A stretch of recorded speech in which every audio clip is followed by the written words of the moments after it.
আজ রবিবার আর রবিবার স্পেশাল অনেক কিছু বাজার আজকে করা হয়েছে অ্যাজ ইউজুয়াল। তার মধ্যে সুন্দর জিনিস হচ্ছে এই জলপাইটা। এটা আজকে আমরা কিনেছি 1 কেজি মতন, কারণ আমি জলপাইয়ের চাটনি খেতে খুব ভালোবাসি। মরশুমের নতুন নতুন সবজি একদম এগুলো।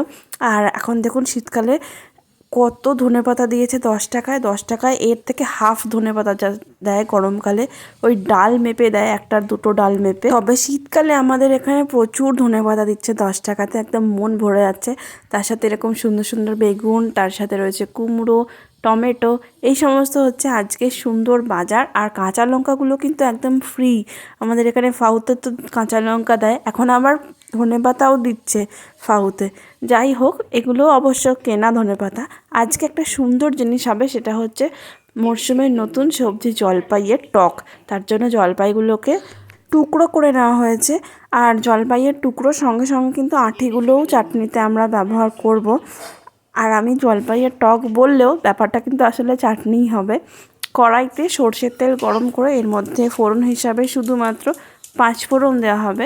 ব্যাস, ফোড়নটা একটু ফুটে উঠলে এর মধ্যে দিয়ে দেওয়া হবে কেটে ধুয়ে পরিষ্কার করে রাখা জলপাইগুলো। এখন জলপাইগুলোকে হালকা হাতে ভালো করে নেড়ে চেড়ে হুশ করে জল ঢেলে দেওয়া হবে। আর এই জলপাইয়ের চাটনি বানাতে খুব বেশি 2 থেকে 3 মিনিট সময় লাগে। আর এত টেস্টি খেতে হয়। যারা জলপাই খেতে ভালোবাসেন, জলপাইয়ের টক খেতে, তারা তো জানেনই। দেখুন আমাদের জলপাই ভাজা হয়েও গেল, যাতে করে কাঁচা গন্ধটা বেরিয়ে যায়। এবার জলও দেওয়া হলো, 1 কাপ মতন জল দেওয়া হলো। এখানে এখন দেওয়া হলো সামান্য পরিমাণে লবণ আর হাফ চামচ মতন হলুদ গুঁড়ো।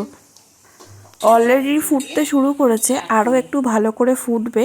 আর তারপর আমরা দেবো এর মধ্যে চিনিটা। এক্ষেত্রে বলে রাখা ভালো, জলপাইয়ের চাটনিতে কিন্তু চিনির পরিমাণটা একটু বেশিই লাগে, কারণ যেহেতু এই ফলটা অসম্ভব টক হয়। সেই জন্য যারা ডায়েট করছেন তাদের জন্য কিন্তু এই রেসিপিটা নয়। বেশ অনেকক্ষণ ফুটলো, মোটামুটি 1.5 থেকে 2 মিনিট। এখানে আমরা দিয়ে দিলাম 7 থেকে 8টা মতন বাতাসা। আমরা এখানে গুড়ের বাতাসা ব্যবহার করছি চিনির বদলে। আপনারা চাইলে 3 থেকে 4 টেবিল চামচ মতন চিনি দিতে পারেন। অবশ্য এই ক্ষেত্রে চিনিটা বা মিষ্টিটা নিজের আন্দাজ মতন, কে কীরকম মিষ্টি খেতে পছন্দ করেন, কতটা পরিমাণ মিষ্টি হলে ভালো লাগবে, সেটা তার উপর ডিপেন্ড করে। আমরা যেমন একটু টক মিষ্টি খেতে ভালোবাসি, যে কারণের জন্য আমরা এখানে এরকম 7 থেকে 8খানা মতন বাতাসা দিয়েছি।